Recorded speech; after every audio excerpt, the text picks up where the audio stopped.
Keberhasilan produksi massal KF21 Boramae ada di tangan Indonesia. Indonesia adalah mitra Korea Selatan membangun jet tempur KF21 Boramae. Sebagai mitra proyek KF21 Boramae, tentu Indonesia mendapatkan sejumlah benefit maupun tanggung jawab yang dibebankan. Indonesia diminta juga keluar dana untuk keberlangsungan pengembangan KF21 Boramae. Korea Selatan meminta Indonesia keluar modal sekitar 20% dari total proyek jet tempur itu.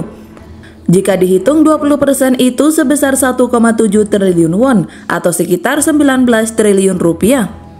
Kendati hanya 20%, ternyata Indonesia memiliki peran penting guna keberhasilan KF21 Boramae di masa depan. Lebih detailnya, Indonesia memegang peran penting agar jet tempur ini laku di masa depan.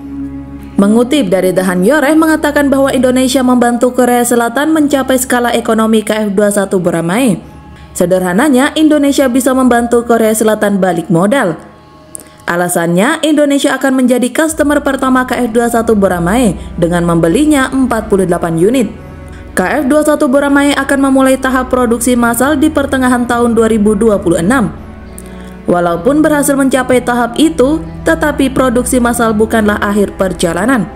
Keberhasilan sebuah bisnis bergantung dari lakunya di pasaran, beber The Hanyoreh.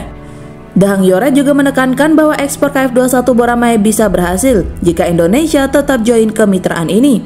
Sudah disebut di atas, Indonesia akan membeli 48 unit jet tempur itu saat sudah diproduksi.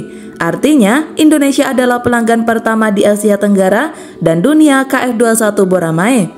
Dengan Indonesia membeli jet tempur itu, Korea Selatan bisa mengamankan skala ekonomi KF21 Boramae di Asia Tenggara. Karena melihat saat ini pun sudah ada beberapa negara di kawasan itu yang minat dengan jet tempur Indo-Korsel ini. Mereka adalah Filipina dan Malaysia yang sudah menunjukkan minat kuat.